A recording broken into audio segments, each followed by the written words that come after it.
हाँ तो भाई जैसा कि आपको पता है, कल हम क्लोनिंग के बारे में बात कर रहे थे।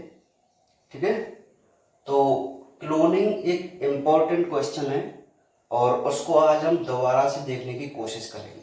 ठीक है, कल थोड़ी हेल्थ सही नहीं थी तो अपने आप को सही महसूस नहीं कर पा रहा था। चलिए भाई, तो देखते हैं क्लोनिंग क्या है। बात अगर हम क्लोनिंग की करें तो सुनिए, क्लोनिंग एक ऐसी तकनीक होती है, क्लोनिंग एक ऐसी तकनीक होती है जिसमें एक कोशिका से अनेक कोशिका या एक जीन से अनेक जीन बना सकते हैं। ठीक है, बहुत सिंपल सी बात होती है क्लोनिंग के बारे में। जैसा हम बता चुके थे कि कल, क्लोन का मतलब क्या होता है, एक ब्रांच होता है, एक टहनी होती है। जिस प्रकार एक प्लांट की सभी ब्रांच समान होती हैं तो उसी को क्या कहते हैं, क्लोन कहते हैं। तो क्लोनिंग क्या है? क्लोनिंग होती है एक ऐसी टेक्निक जिसमें हम एक कोशिका से अनेक कोशिका या एक जीन से अनेक जीन बना सकते हैं। इसको हम क्या कहते हैं, क्लोनिंग कहते हैं। ठीक है, चलिए अब इसके हम टाइप के बारे में बात करें।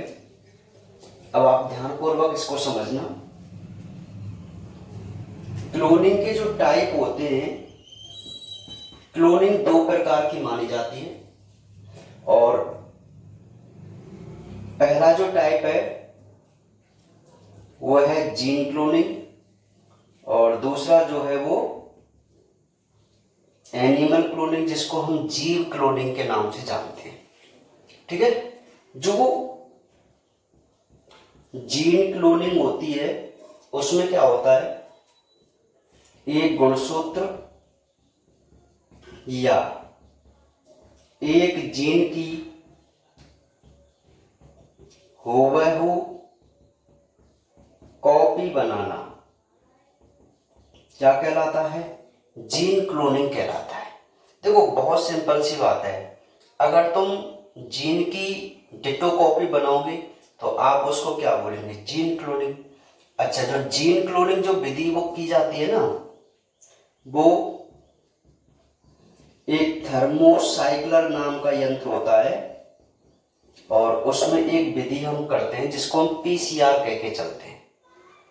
हम इसके बारे में चैप्टर नंबर 15 में डिटेल से अध्ययन करेंगे कि थर्मोसाइक्लर क्या है और पीसीआर हम कैसे करते हैं। ठीक है, तो ये तो जीन क्लोनिंग की डेफिनेशन होती है कि एक गुणसूत्र या एक जीन की हूबहू कॉपी बनाना क्या कहलाता है, जीन क्लोनिंग कहलाता है।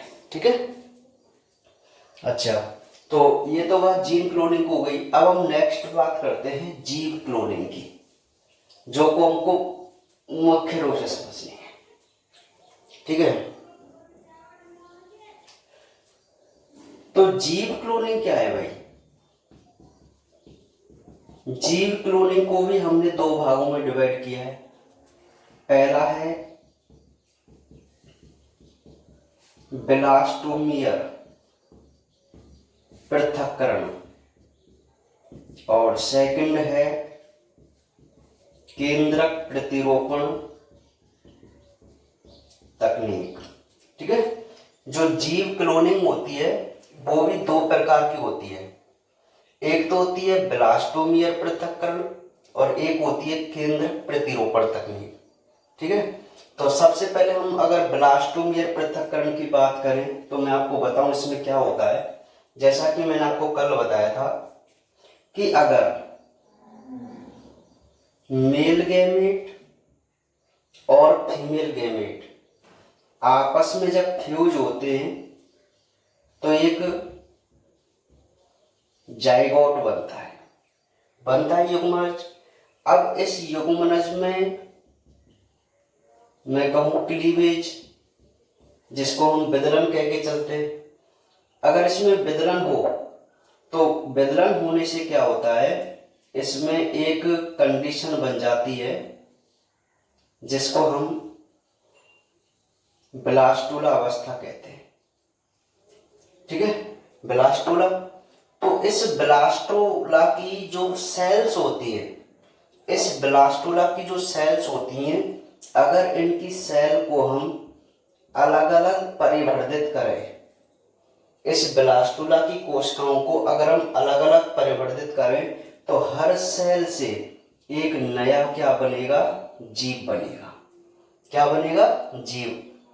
जबकि अगर हम इनको अलग अलग परिवर्तित नहीं करें, तो एक जो ब्लास्टुला है वो केवल एक ही जीव का निर्माण करेगी। इससे जो परिवर्तित होगा वो एक ही जीव होगा।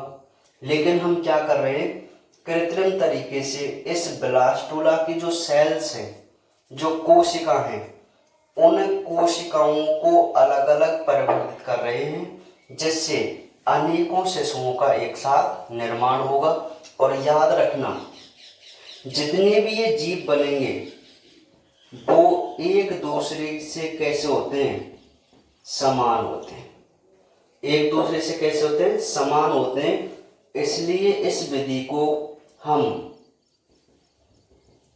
ट्विनिंग कहते हैं। क्या कहते हैं भाई, ट्विनिंग। ट्विन का मतलब जुड़वा होता है, ट्विंस का मतलब। तो यहाँ ब्लास्टोमियर पृथक्करण से जितने भी जीव बने हैं, वो सभी जीव एक दूसरे से आनुवांशिक रूप से समान होते हैं, और इन जीवों को हम ट्विंस, और इस विधि को क्या कहते हैं, फिर ट्विनिंग कहते हैं। ठीक है, तो आप इस विधि को याद रखना, ट्यूनिंग क्या है। नोट्सों में आपको डेफिनेशन मिल जाएगी और ये समझाने के लिए। तो आपको बात समझ में आ गई ब्लास्टोमियर पृथक्करण की, कि आखिर ब्लास्टोमियर पृथक्करण कैसे होता है। बहुत सिंपल सी बात है। आप इतना दिमाग में रखेंगे कि नर मादा युग्मक के संघनन से युग्मनज बनता है, और युग्मनज में विदलन होने से ब्लास्टुला बनती है। और इस ब्लास्टुला की कोशिकाओं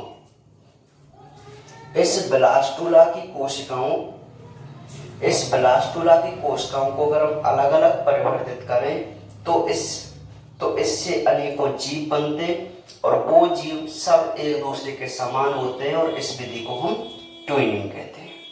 बात समझ में आ गई। ठीक है भाई, तो आपको समझ में आ गया ब्लास्टोमियर पृथक्करण। क्लियर है ब्लास्टोमियर पृथक्करण। चलिए अब हम नेक्स्ट देखते हैं अपने एक इंपॉर्टेंट टॉपिक, जिसको हम केंद्रक प्रतिरूपण तकनीक कहते हैं। बहुत ही इंपॉर्टेंट है केंद्रक प्रतिरूपण तकनीक। ठीक है, केंद्रक प्रतिरूपण तकनीक क्या होता है भाई। केंद्रक प्रतिरूपण तकनीक देखिए, मादा से अनिषेचित अंड लेकर उसके केंद्रक को निकाल दिया जाता है, और दूसरे जीव की कोशिका के केंद्रक को उसमें प्रत्यारोपित कर दिया जाता है। इससे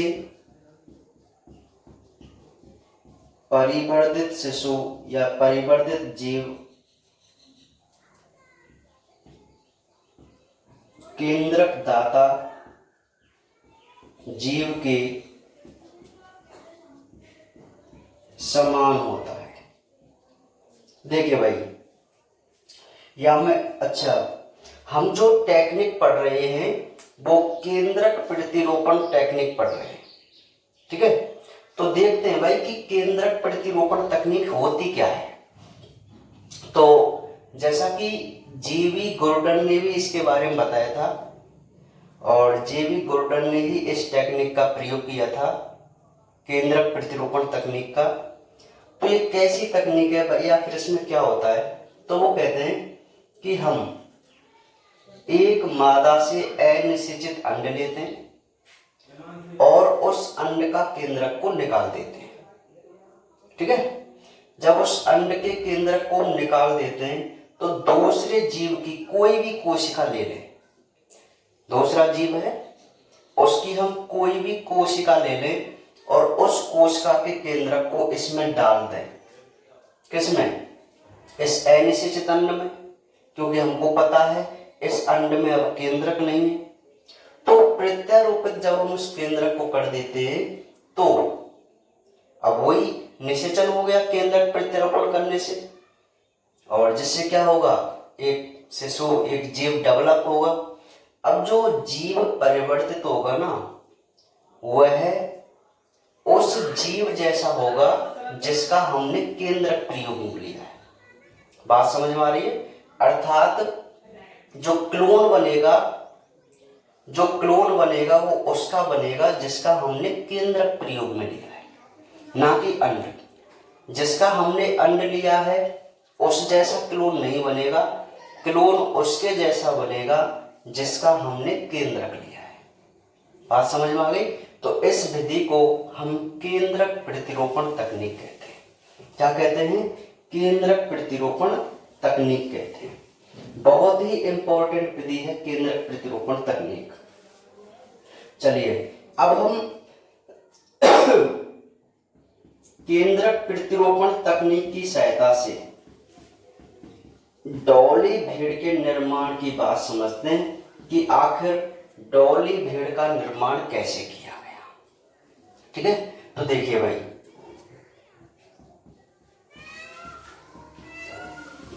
डॉक्टर इयान विल्मुट व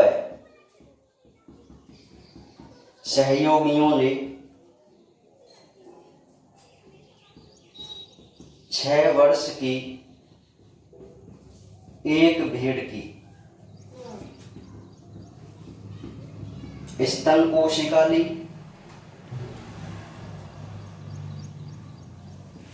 जिसकी रीप्रोग्रामिंग की पोषण में कमी, जिससे उसका वास्तविक स्वरूप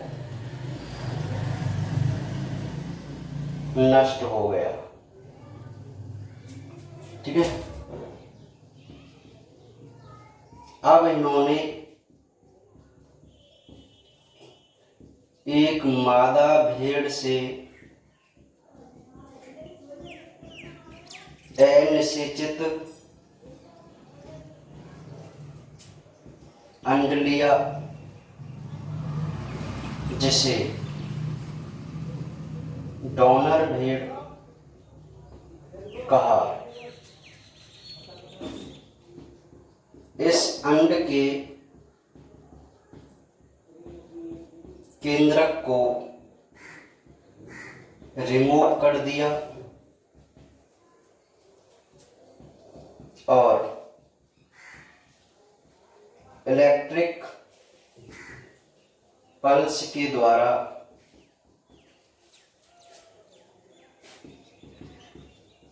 स्तन कोशिका के केंद्रक को संयोजित कर दिया। अब इसे परिवर्धित किया तो 1 सप्ताह बाद ब्लास्टोला में बदल गई, जिसे एक धात्री माता के गर्भाशय में ट्रांसफर किया इसने 5 महीने की गर्भावस्था के बाद 5 जुलाई 1996 4 बजे 4 PM शाम के 4 बजे डॉली भेड़ को जन्म दिया। ठीक है भाई, थ्योरी आपको दिख रही है कंप्लीट। चलिए सुनो भाई, तो मैं आपको बता दूं कि आखिर डॉली भेड़ का निर्माण कैसे किया गया था। तो आप जरा ध्यान समझना। एक स्कॉटलैंड में रोजलिन नाम का इंस्टीट्यूट था, ठीक है। तो वहां एक डॉक्टर थे, डॉक्टर इयान बेलमोंट। इन्होंने क्या किया, इन्होंने जीवी गोर्डन की केंद्रक प्रतिरूपण तकनीक का प्रयोग करते हुए, इयान बेलमोंट ने जीवी गोर्डन की केंद्रक प्रतिरूपण तकनीक का प्रयोग करते हुए एक पहला क्लोन जीव डॉली भेड़ का निर्माण किया, है ना। ये पहला जीव था जो कि एक क्लोन के रूप में था, डॉली भेड़। अब देखिए भाई, इन्होंने कैसे किया। इन्होंने क्या किया, एक 6 वर्ष की एक भेड़ ली और उस भेड़ के जो स्तन होते हैं उससे एक कोशिका निकाली।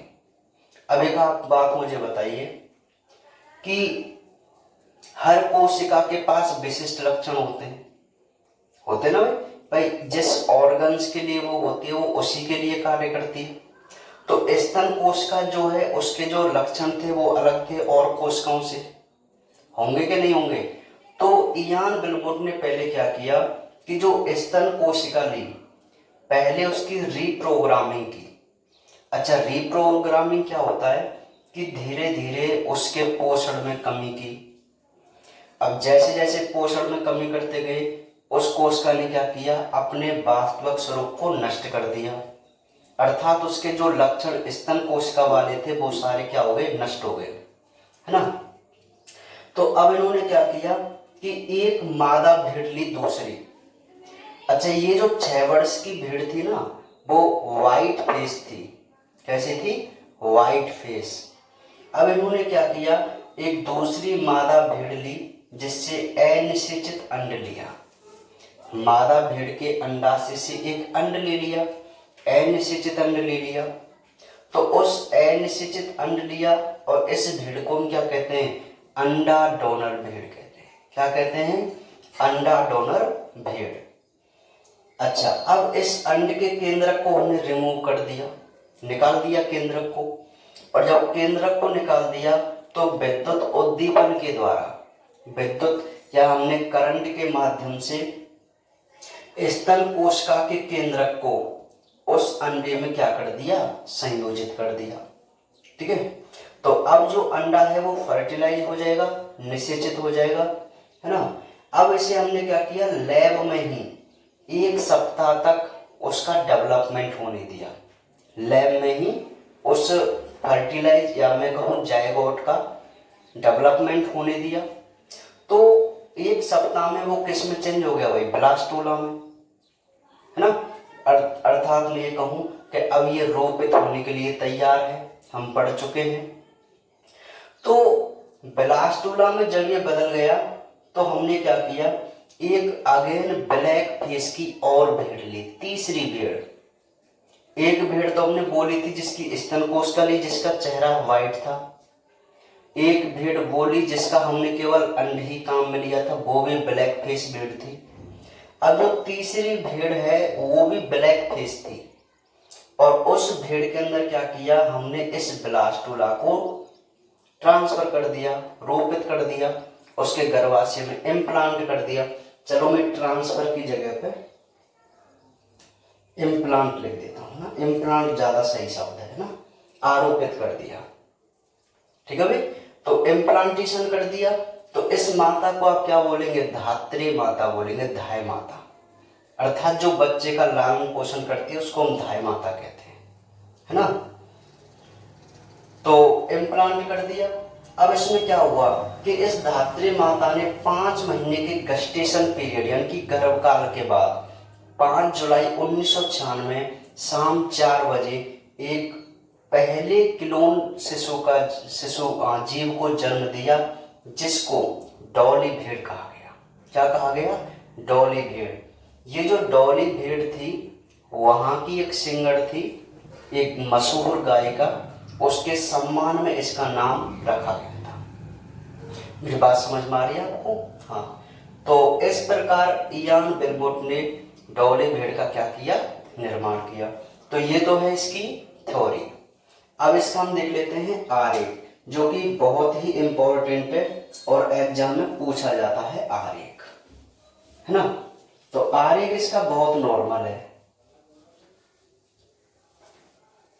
नॉर्मल कैसे मैं आपको बताऊं, आप ऐसे लिखेंगे, देखो, कोशिका द्रव्य प्रदान करने वाली भेड़, ठीक है।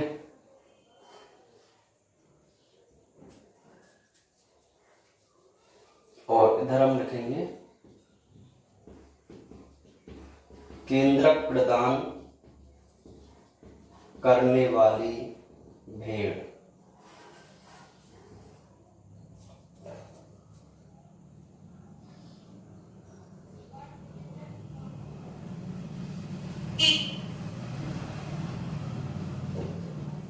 केंद्रक रहित अंड,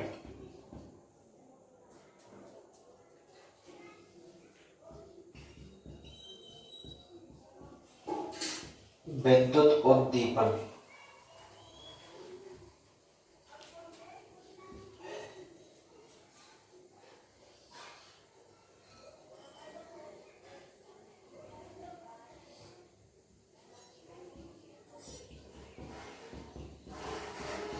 ब्लास्टूला, धात्री माता, और ये भैया डॉली भेड़। देखिए एक सिंपल सा मैं इसका आरेख बना दिया है कि हमने क्या किया, एक ऐसी भेड़ ली जिसका हमने केवल कोशिका द्रव्य ही काम में लिया है। अब आप सोचेंगे सर ये कोशिका द्रव्य, भाई आप देखिए कि हमने ये ब्लैक फिश की एक भेड़ ली थी। आप बुक में देखना, यहाँ पर डायग्राम में बने हुए हैं भेड़ों के। यहाँ ब्लैक फिश होगी, यहाँ व्हाइट फिश, यहाँ ब्लैक फिश, यहाँ व्हाइट फिश, डॉली भेड़ का ना। तो देखिए भाई आपने एक केंद्रक लिया, ले लिया, अंड लिया, सॉरी क्या लिया? अंड। और इस अंड के केंद्रक को आप निकाल दो। तो इस संरचना में ये जो अंड है इसमें आप मुझे बताइए कोशिका द्रव्य ही रहेगा ना? केवल नहीं रहेगा कि कोई कोशिका द्रव्य रहेगा ना। और इस कोशिका का आपने केंद्रक लिया, तो भाई केंद्रक में थोड़ी कोशिका द्रव्य रहेगा। बात समझ में आ रही है? कोशिका द्रव्य तो पूरी कोशिका के अंदर होता है ना। तो मैं ये कह सकता हूं सीधी भाषा में कि जिस भेड़ से हमने अंड लिया था उसे हम कोशिका द्रव्य प्रदान करने वाली भेड़ बोलेंगे, ठीक है। और जिससे हमने स्तन कोशिका ली थी उसको हम केंद्रक प्रदान करने वाली भेड़ बोलेंगे। सिंपल सी बात है। अब हमने क्या किया, इस केंद्रक को रिमूव कर दिया, अंड के केंद्रक को। तो ये केंद्रक रहित अंड है, अर्थात जिसमें कोशिका द्रव्य है केवल। और जो स्तन कोशिका थी उसके केंद्रक को हमने विद्युत उद्दीपन द्वारा इससे संयोजित कर दिया। अब संयोजित हुआ तो ये कुछ समय बाद ब्लास्टूला में बदल गया। ब्लास्टूला को हमने क्या किया, धात्री माता में इम्प्लांट किया। और इस धात्री माता ने 5 महीने बाद किसका निर्माण किया? एक डॉली भेड़ का निर्माण किया। किसका किया? डॉली भेड़ का। तो इस आरेख का आप स्क्रीनशॉट ले लीजिए।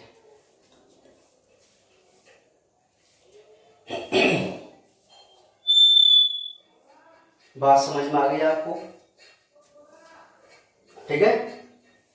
तो इस प्रकार डॉक्टर इयान बिलमोट ने एक डॉली भेड़ का क्या किया? निर्माण किया। ठीक है भाई। तो आरेख बना लिया। चलिए बहुत इंपॉर्टेंट है इसका आरेख, है ना। आपसे पूछ लेगा रेट। देखिए भाई, अब डॉली भेड़ के बारे में आपको कुछ बेसिक बताऊं तो क्या था कि जब इयान बिलमुट ने डॉली भेड़ का निर्माण कर लिया था तो उन्होंने इस बात को छिपा के रखा था। अब क्यों छिपा के रखा? उनको पता नहीं था कि ये सरवाइव कर पाएगी या नहीं कर पाएगी, अर्थात जीवित रह पाएगी या नहीं रह पाएगी।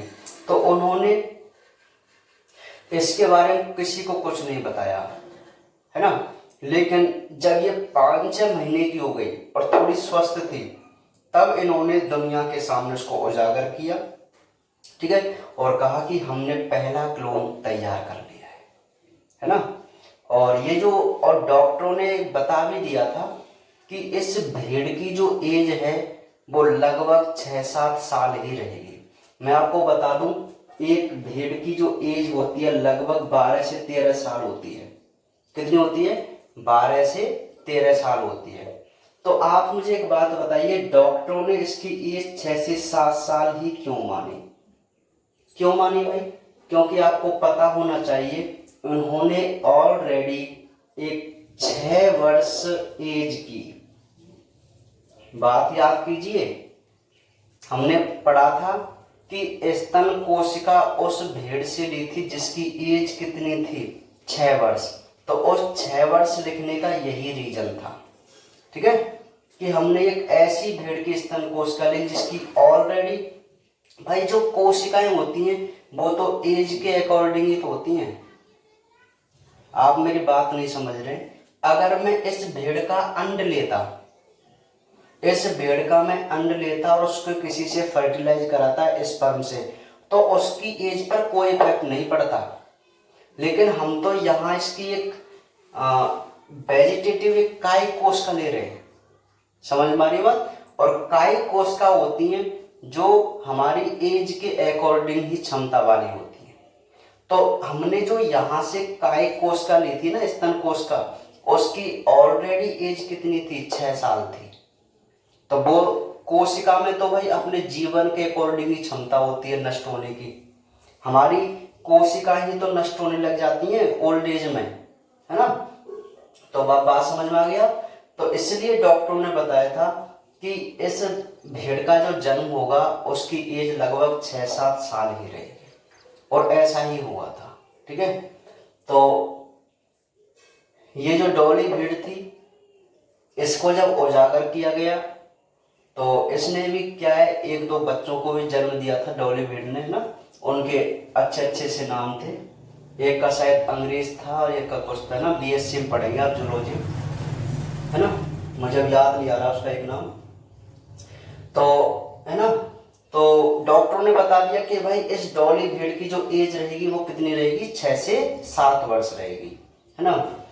अच्छा, अब लास्ट में क्या हुआ कि जो डॉली भेड़ थी उसको एक बहुत ही लाइलाइज बीमारी से वो ग्रसित हो गई, जिसको हम फेफड़ों का संक्रमण कहते हैं।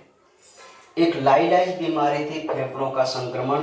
तो डॉक्टरों ने काफी इलाज किया लेकिन वो सही नहीं हो पाई। तो अंत में क्या किया, डॉक्टरों ने उसको एक जहर का इंजेक्शन लगा दिया। क्यों लगाया जहर का इंजेक्शन? क्योंकि डॉली भेड़ उनको अत्यधिक प्रिय थी और वो इतना दुख पा रही थी कि उनको उसका दुख उनको देखा नहीं जा रहा था, ठीक है।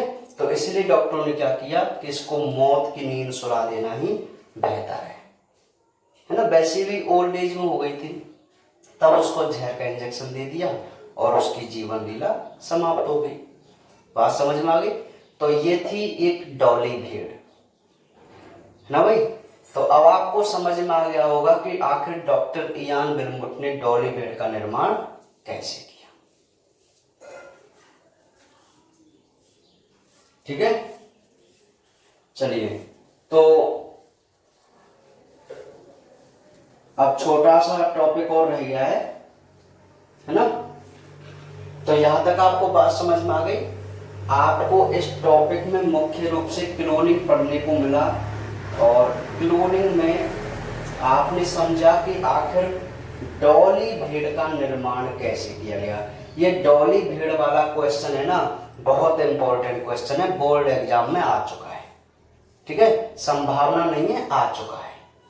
ठीक है, डॉली भेड़ का निर्माण कैसे हुआ, तो आप उसके निर्माण की विधि, इसका आरेख और एक जो केंद्रक प्रतिरूपण तकनीक होती है ना, उसकी थोड़ी सी थ्योरी जरूर कर लेना। वो आपसे पूछ लेगा कि केंद्रक प्रतिरूपण तकनीक क्या है, तो आप छोटी सी परिभाषा बता देना केंद्रक प्रतिरूपण तकनीक के बारे में, है ना। और इसका एक यूज पूछ ले तो आप इसका कोई प्रयोग पूछ ले तो डॉली भेड़ का निर्माण। ठीक है, और छोटा सा टॉपिक है, उसको हम अभी देख लेते हैं।